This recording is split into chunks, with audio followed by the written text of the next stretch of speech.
সুপ্রিয় দর্শক, আপনাদের সবাইকে স্বাগতম মিডিট্রিট চ্যানেলে। আজ আমরা আলোচনা করব সিটোফার ট্যাবলেট সম্পর্কে, যা মূলত আয়রন ডিফিসিয়েন্সি অ্যানেমিয়া এবং সারাম ফসফরাস কন্ট্রোলের জন্য ব্যবহৃত হয়, বিশেষ করে ক্রনিক কিডনি ডিজিজ সিকেডি রোগীদের জন্য। সিটোফার কি ও কার জন্য? সিটোফার হল ফেরিক সিট্রেট সমৃদ্ধ একটি আয়রন সাপ্লিমেন্ট। এটি মূলত ডায়ালাইসিসে থাকা সিকেডি রোগীদের জন্য সিরাম ফসফরাস লেভেল নিয়ন্ত্রণে এবং ডায়ালাইসিসে না থাকা সিকেডি রোগীদের রক্তশূন্যতা, আয়রন ডিফিসিয়েন্সি অ্যানেমিয়া দূর করতে ব্যবহৃত হয়। সিটোফার কিভাবে কাজ করে? এই ওষুধের ফেরিক আয়রন খাবারের ফসফেটের সাথে যুক্ত হয়ে ফেরিক ফসফেট তৈরি করে, যা অদ্রবণীয় অবস্থায় মলের মাধ্যমে শরীর থেকে বেরিয়ে যায়। ফলে এটি সিরামের ফসফরাসের পরিমাণ কমায়।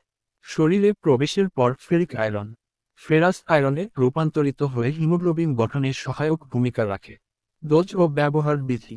সিকেডি রোগীদের জন্য ডায়ালাইসিসে থাকা। শুরুতে 2টি ট্যাবলেট দিনে 3 বার খাবারের সাথে। প্রয়োজনে 1 থেকে 2টি ট্যাবলেট বাড়ানো যেতে পারে। সর্বোচ্চ 12টি ট্যাবলেট দিনে পর্যন্ত নেওয়া যেতে পারে। সিকেডি রোগীদের জন্য ডায়ালাইসিসে না থাকা। শুরুতে 1 ট্যাবলেট দিনে 3 বার খাবারের সাথে। হিমোগ্লোবিন লেভেল ঠিক রাখতে ডোজ সমন্বয় করা হয়। সর্বোচ্চ 12 ট্যাবলেট দিন, তবে ডাক্তারের পরামর্শ আবশ্যক। শিশু ও কিশোরদের জন্য ব্যবহারের তথ্য নেই। কোন ওষুধের সাথে সংঘর্ষ হয়? ইন্টারঅ্যাকশন। ডক্সোয়াইসাইক্লাইন এবং সিপ্রোফ্লাজাসিন এর সাথে একসাথে খাওয়া ঠিক নয়। প্রয়োজনে কিছুক্ষণ বিরতি দিয়ে সেবন করা উচিত। যেসব ক্ষেত্রে ব্যবহার নিষেধ, কন্ট্রাইন্ডিকেশনস। আয়রন ওভারলোড সিনড্রোম, হ্যামোক্রোমাটোসিস রোগীদের জন্য এই ওষুধ ব্যবহার নিষিদ্ধ। পার্শ্ব প্রতিক্রিয়া, সাইড ইফেক্টস। মলের রং পরিবর্তন, ডায়রিয়া বা কোষ্ঠকাঠিন্য, বমি বমি ভাব, বমি এবং পেট ব্যথা, কাশি এবং হাইপারকালেমিয়া। গর্ভকালীন ও দুগ্ধদানকালীন ব্যবহার। গর্ভবতী ও দুগ্ধদানকারী মায়েদের জন্য যথাযথ গবেষণা নেই, তাই ডাক্তারের পরামর্শ ছাড়া ব্যবহার করা ঠিক নয়। তবে বিশেষ ক্ষেত্রে সিটোফার 210 মিলিগ্রাম ট্যাবলেট গর্ভবতী মায়ের আয়রন ডেফিসিয়েন্সি অ্যানিমিয়া দূর করতে প্রয়োজনে প্রেসক্রাইবও করা হয়ে থাকে। এক্ষেত্রে রোগীর সমস্যা ও শারীরিক অবস্থার উপর ভিত্তি করে চিকিৎসক ডোজ ঠিক করে দেন। সতর্ক: ওভারডোজের ঝুঁকি।